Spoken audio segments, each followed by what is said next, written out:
How is everyone doing today? And welcome to my channel. This is episode number 2 of the Your Blind Side uh, segment. And on this segment, we are just going to go over basic mistakes that are being made, um, things that maybe seem kind of minor or tangential or even irrelevant, but just from my own experience, um, these are things that are going to have us misaligned, and in terms of the whole movement, and things that have been overlooked. And today we're going to just talk about poison pills a little bit. Now, um, one example of a poison pill is FDR, back in the day, I guess, late 30s, early 40s, used to give these fireside chats. And I'm not sure what the occasion was, but, he made the famous phrase, "There's nothing to fear but fear itself." And that's a poison pill because um, what he, if he were to be making a healthy statement, it would just be, "There is nothing to fear." But then he puts in, "but fear itself," that cancels out the first part of it. And so you are still paralyzed by fear if you follow his advice. And you're fearing fear itself. So, the proper affirmation to use there is, "There is nothing to fear."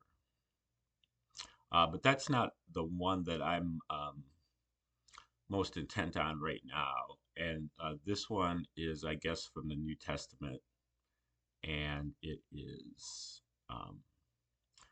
"Do unto others as you would have them do unto you," the golden rule. And turns out that the golden rule is fool's gold. Um, and if you don't know fool's gold, back in the day when they used to be prospecting for gold during the mid 19th century, California's gold rush and Colorado gold rush, um, and I guess prospectors might deal with this sometimes too. I can't remember the name of the compound, but it looks like gold, but it isn't. And so they call it fool's gold. People would try to cash it in, and then they would discover that it's not real gold. And that is the golden rule: do unto others as you would have them do unto you. Because now, if you wanted to call it a golden guideline might be okay. Something that you can follow as a general, um, you know, guideline. But when you have a rule is something that works every time. And do unto others does not work every time, because it doesn't work if you're, you know, the person who's stating the golden rule is a sadomasochist. Um, because a sadomasochist enjoys uh, pain and torture. And so if they enjoy pain and torture, well, then they will inflict pain and torture upon you because it's something that they desire for themselves. And but that's probably not what you want, unless you are also a sadomasochist. So, um, the general idea is that and this is, this is kind of a little bit of something between the conservatives and the liberals. The liberals will stay with this, um, do unto others, and they when they generally operate, they try to force the stuff down your throat. Like, we have these different lifestyles, and we want not only do we want you to be tolerant of them, but we want to jam it right down your throat. So you're forced to, um, you know, you're forced to live with this. You're forced to live with our tolerant attitudes that you might not share.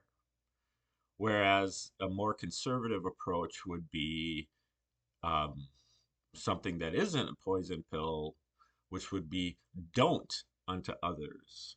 Do not do unto others what you would not want to have done unto you. And that is more of a kind of a live and let live approach.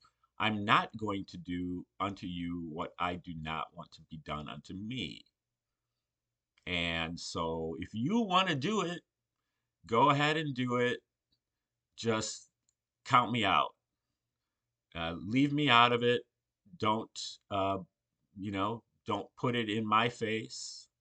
Don't, um, subject me with it, and everything will be fine. And so that is a much more, I would say, authentic gold, golden rule. And it's just something that I've been encountering a few times this week. Um, I think Mark Devlin talked about it in his book called Musical Truths, and also it was brought to my attention that back in the I guess the late 17th, early 18th century, Pierre Gassendi uh, referred to that.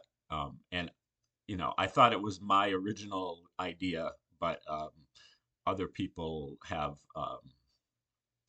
had it, obviously, hundreds of years before I did.